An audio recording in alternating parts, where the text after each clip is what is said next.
Morning and welcome to Kunsang Pile Jolene. We're thrilled to share teaching by Jetsunma Ahkon. Today, the teaching is entitled Meditation in Action, and it was originally taught back in 1992. So, we hope you enjoy it, and we will begin.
Actually, our teaching today is more on meditation and action.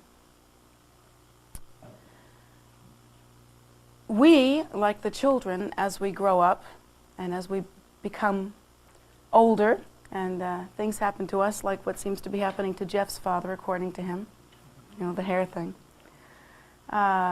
We find that by the time we've come to middle age, or by the time we've become elderly, or even really by the time we've reached adulthood, we have probably crossed times in our lives that were like personal crisis, times that may seem traumatic in that we have to meet some challenge, and that challenge may be very difficult for us. As children, we can never have really imagined that we are going to meet some of the challenges that we end up meeting as we grow older. As a little girl, I had no idea what challenges an adult might have to face. Many of them are moral issues, many of them are ethical issues, many of them are issues about deciding what is most important to us, how are we going to develop our qualities in this and future times. There are times when we have personal choices that are very difficult, times when we have to make choices between our own personal gain and comfort and the well-being of others. How many of us have had to make choices like that? Extremely difficult. How well do we come out in those choices? Well, sometimes we make a sacrifice, sometimes we do what we can to benefit others, but very frequently we will do what is easiest for us, fall back into our own habits, or develop some characteristic or take some course of action that is easy for us and may not bring to someone else the benefit that they need. If you think that that's not true, you should take yourself to a place where you have to strike a bargain. You know, a bargain in the work environment or a bargain for some object that you may want to buy. Our first concern, of course, is our own well-being. We would like to pay the price that we would have to pay, or we would like to do what we would like to do and receive the most benefit. And we really don't think of the others that we are involved with. Unfortunately, that is our habitual tendency. How does that actually happen? How does it happen that we would make a decision based on our own well-being, make a decision that is based on our own selfishness, or make a decision that is based on what is easiest, more convenient, and least challenging for us? Each and every one of us, because we are sitting in our chairs, because we have human bodies, because we have a name and a serial number and whatever else that it is that we all have these things, must have come to understand by this time that we are egocentric creatures. That is to say, our first understanding of ourself, our thought of ourself, is the idea of self. We have this notion, we have this assumption, which is an initial assumption by which we can come to perceive ourselves. It is not possible to have any understanding of ourselves. It is not possible to even live and move and have our being as we do without the notion or assumption of the solidity of self-nature, the notion that self-nature is inherently real. This is an idea that we all carry. In fact, we have developed that idea to a great extent. We have ideas about ourselves that are quite elaborate. When asked, each and every one of you will be able to tell me something about your personality. You are like this, or you are like this. And even if you float through your life with the mistaken idea that you are absolutely egoless, you will take the time to tell me that you are absolutely egoless. Even if you have the idea that you are extremely spiritual and you have no such notions, you will tell me that you have no such notions. So any idea that we have about ourselves, whether it is the most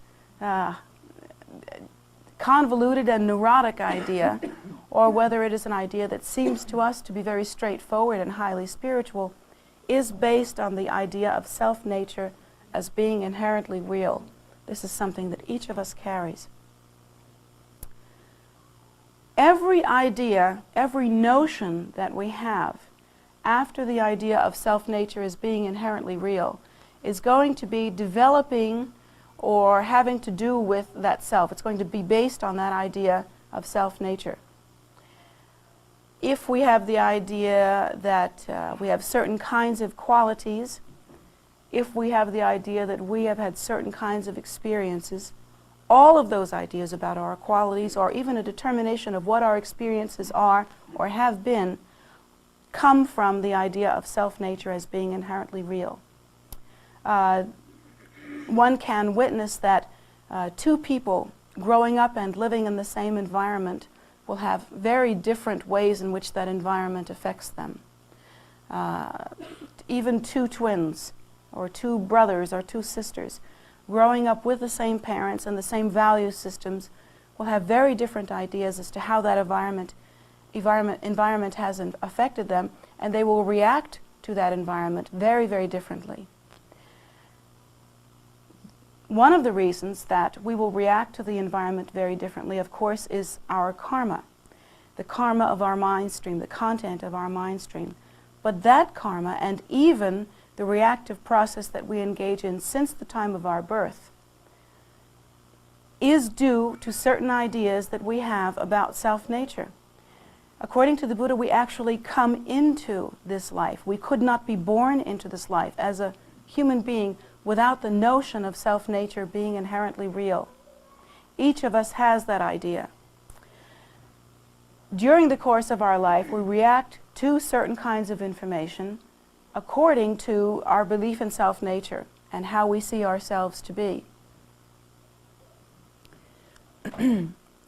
So everything, every idea, every intellectual structure that we have within our minds, every thought that we have, every reaction, every perception, every notion of any kind, no matter how developed, always begins with the idea of self-nature being inherently real. It builds one on the other. If our ideas about ourselves change, our reactions change.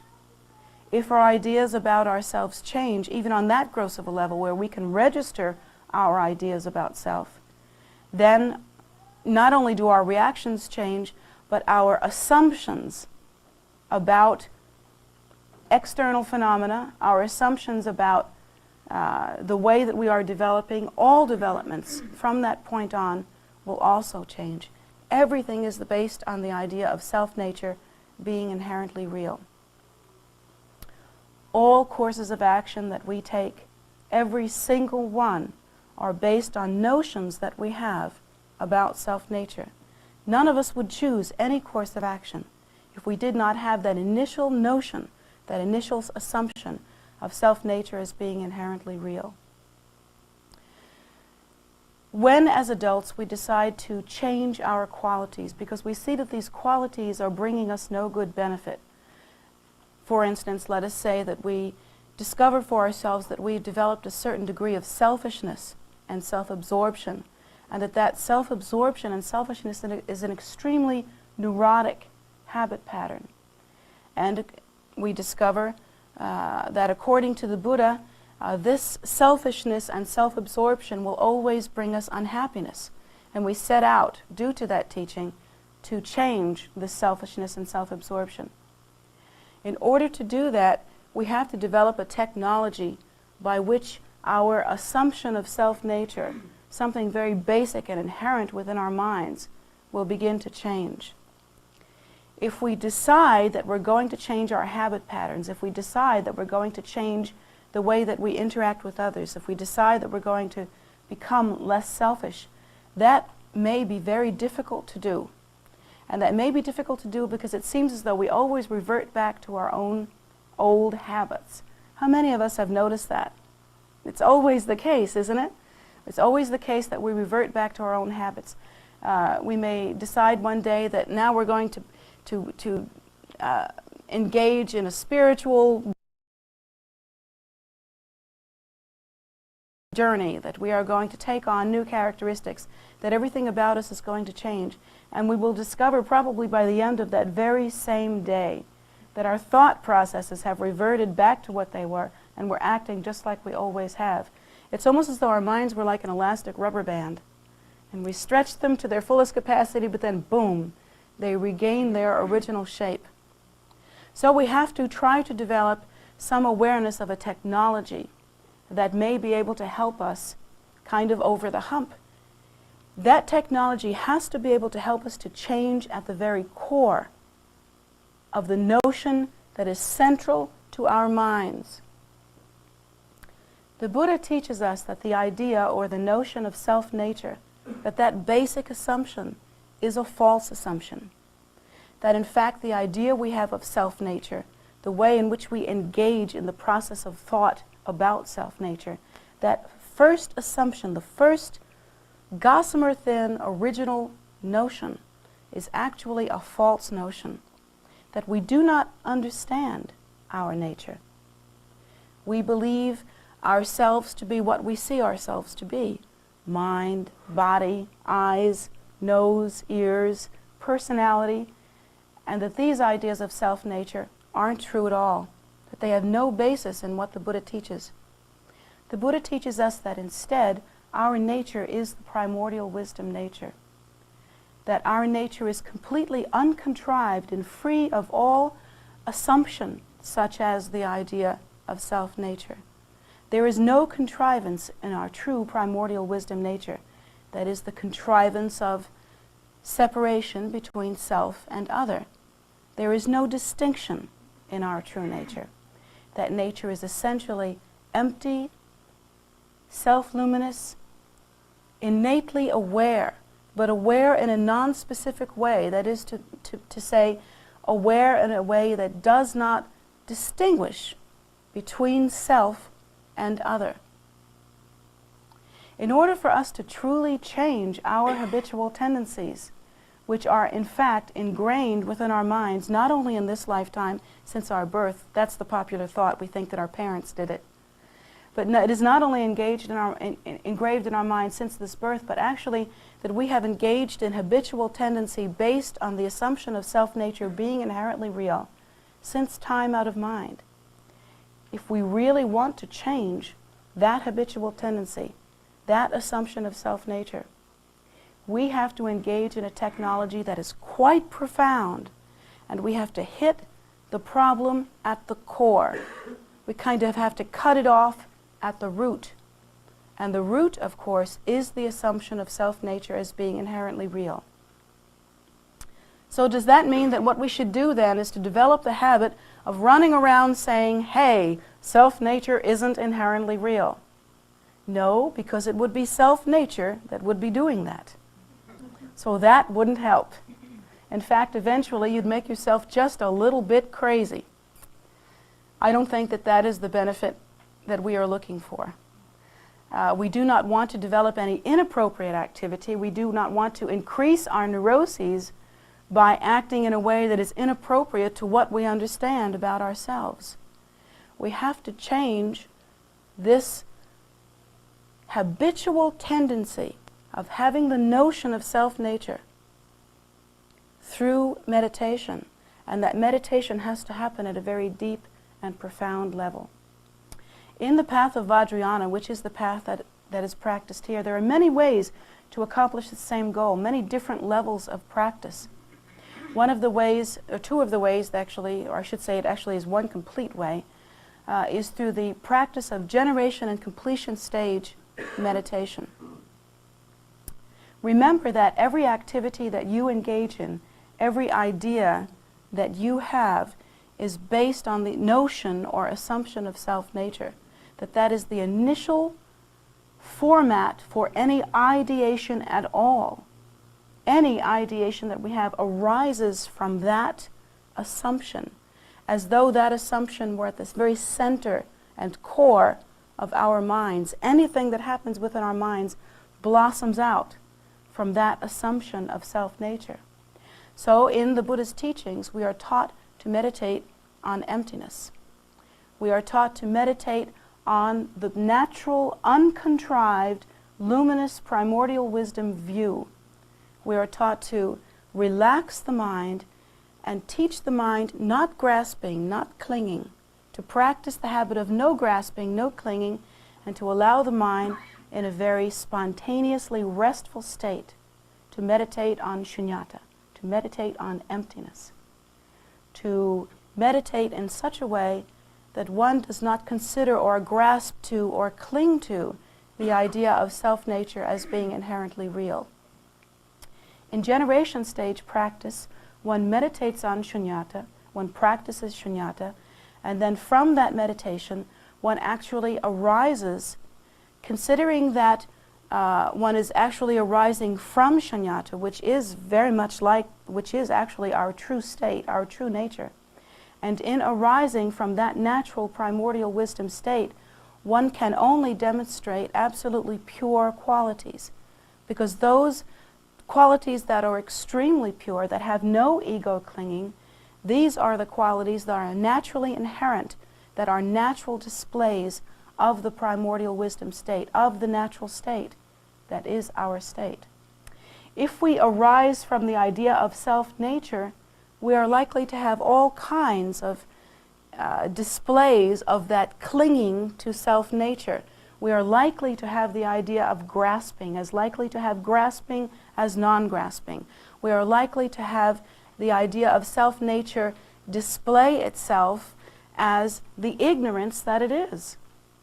An ignorance that causes us to revolve endlessly in the distinction between self and others, creating false separation and creating thereby discursive thought. But if we arise from the meditative state of shunyata, if the display that arises from that natural state is pure display having all pure qualities,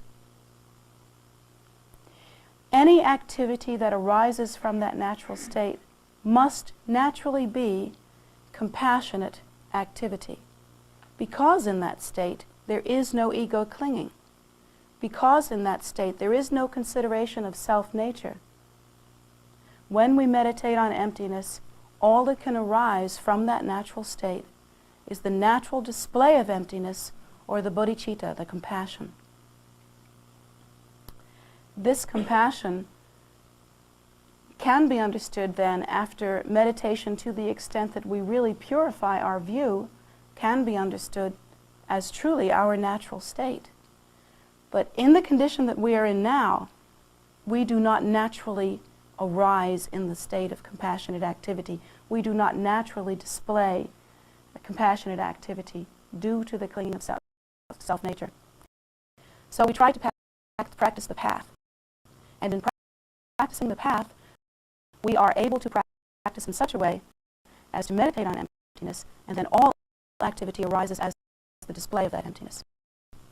When we look at our heroes, the Buddhas and the Bodhisattvas, in the same way that I ask the children to look at their heroes, we see them as displays of that natural purity. We see them as rising from the state of shunyata. We see them as having the characteristics of the primordial wisdom state, such as Manjushri, who holds the sword that cuts through ignorance, such as Tara, who holds out her hand in compassion. All of the Buddhas and Bodhisattvas have these natural conditions. When we wish to live a spiritual life, we should practice the meditation on the natural primordial wisdom state, and then we should practice generation stage practice, in which from that natural state we arise displaying pure characteristics, and we see ourselves actually visualized as the Buddhas and Bodhisattvas, having all of the natural characteristics of the Buddhas and Bodhisattvas. Generation stage practice is like that. It's true that we think of ourselves as the Buddhas and Bodhisattvas, and you might argue, well, you're still thinking of yourself as an entity or as a self. But the difference is that we are practicing the technology of arising from the natural state as opposed to arising from ego clinging, in that one always meditates on the natural state first. And then arising from the natural state, we only display the pure characteristics that are naturally inherent within the Buddhas and Bodhisattvas. We generate ourselves as having those pure characteristics. And so that technology, when practiced again and again and again over a great long period of time, when practiced very succinctly, very purely, will help us to generate the pure qualities that we wish to generate in order to be of benefit to sentient beings, in order to be able to complete our spiritual practice. Therefore, we should understand that beneficial activity, the kind of activity that we wish to engage in, then must arise from meditation. It is the natural display of meditation. And so meditation, therefore, is the technology that brings about the desired change. What I must caution you against is that one cannot use any generic meditation to accomplish that goal. There are many different forms of meditation. One can meditate on an object, or one can meditate on simply clearing the mind. One can meditate on thought. One can meditate on the image of clouds. One can meditate on feeling happy. One can meditate on healthiness. These may not be the method by which you wish to accomplish the goal that I have just described. One should actually accomplish the technology taught by the Buddha in order to meditate on the primordial wisdom state, that state that is pure luminosity, that state that is emptiness, and then from that state, the naturally arising characteristics that are the natural display or dance of that state. Therefore, one's spiritual practice becomes a dance or a display of one's meditation. In the beginning, we learned from the Buddha's teachings, and certainly we adopt these ideas all through our practice, that there are certain moralities that we should take to ourselves, certain ethics, certain guidelines. For instance, of course we should not kill. Of course we should not steal. Of course we should not act in such a way that brings disgrace or brings destruction upon ourselves or harm to any other sentient beings. And we should try to engage in activity like that. But as we continue to practice, we discover that the morality that we display after a period of time in our practice naturally arises from our meditation. When we cease to be so deeply engaged in ego clinging, when we cease to be so deeply engaged in ignorance, when we cease to be so deeply engaged in selfishness and self-absorption, and actually practice the meditation on emptiness, our activity will naturally and spontaneously change in such a way as to always be of benefit to sentient beings.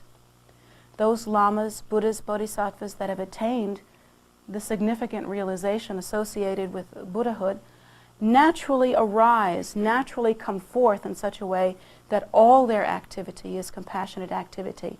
They actually do not have to think about acting in a compassionate way. They naturally display the qualities and characteristics that are of benefit to sentient beings, and that is due to the power of their meditation.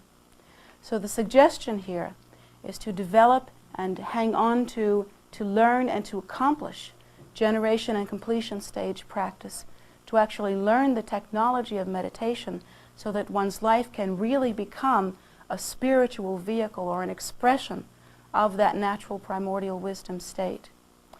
Any of you that wish to learn the technology associated with the Buddha's teaching, of course, are welcome to stay here and learn. That technology is taught here. So please take these thoughts with you. Help yourself to travel more firmly and more exactingly on the spiritual path so that you can truly accomplish the spiritual life in a natural and long-lasting way rather than in the way of the rubber band, which is to try and not succeed because we haven't obtained for ourselves the technology by which our most profound habitual tendency of self-assumption can truly be changed.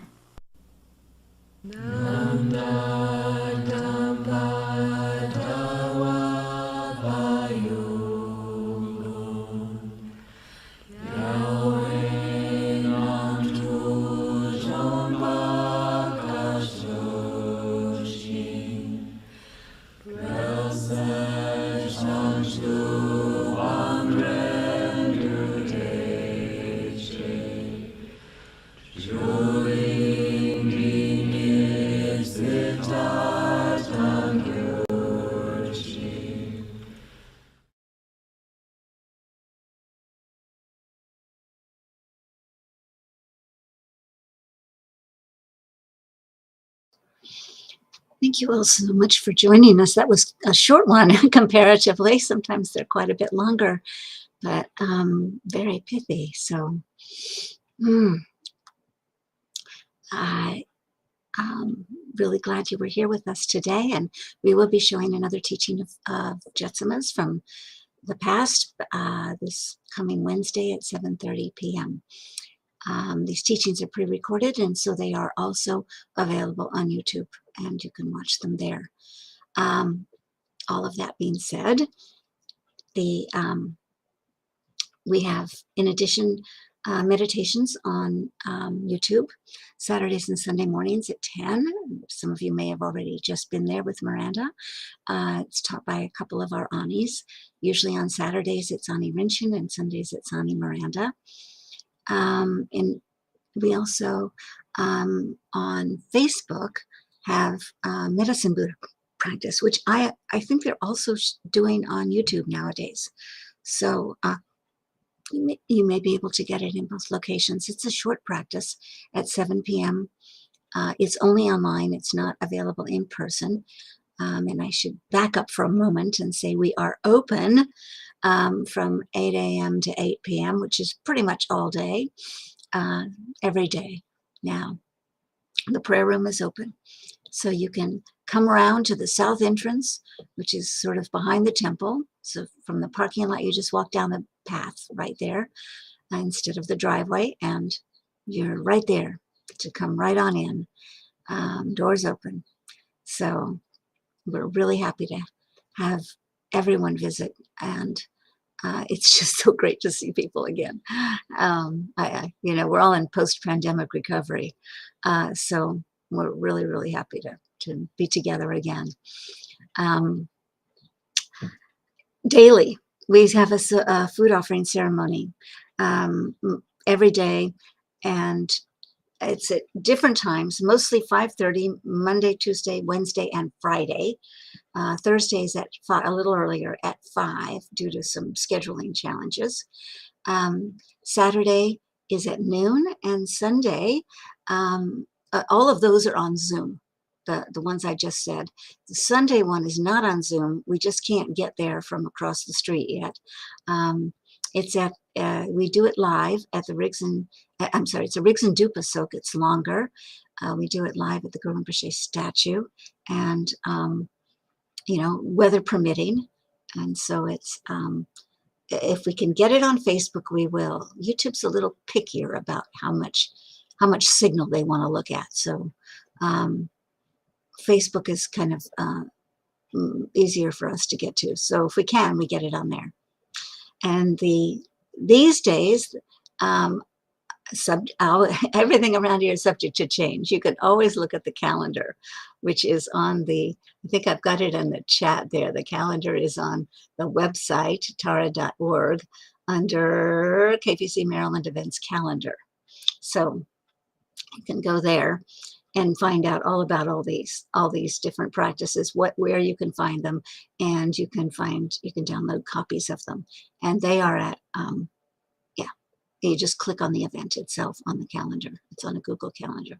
So Sundays, though, following the Riggs and Dupasok, I'm going around the barn here, is a drum circle live. And we're drumming with the mantra, the Tara mantra, and also some Chinrezi mantra. Both very easy to learn, and you can join in with us. It's just a live gathering there at the statue after the what do I want to say? After the silk practice. So we're happy to have you for all of these events and any others that come our way, which we will let you know about. Stay tuned to, you can sign up for our newsletter on tara.org, and that'll give you kind of any special events that are coming up, as well as, an idea of what's happening here. Most of what's happening here is our Buddhist relief program has gone absolutely wild, and we are basically getting food to everywhere. So we've got local places that we partner with, who distribute or serve, depending on who they are. And we've been increasing our partnerships and increasing our donations because the need is so great. So this is local. This is kind of in our area. And you're welcome to join with us in that. You can read more about it on the website. So, but meanwhile, come and visit. We have the animals out back who are just adorable and a lot of fun. The goats are just very cute, and the pigs are very cute, and the geese are very cute, and the chickens are even very cute. Everybody's very cute, and the turkeys. And so please enjoy. Come buy eggs on Sundays, and just wander around. The outside has got some beautiful statues and stupas and lots of places to meditate and relax. And the trails across the street give you some exercise, as well as also places to relax and meditate. So please come and make yourself welcome. It's all open to the public, and it's all for you. So thanks for being with us. Have a good one.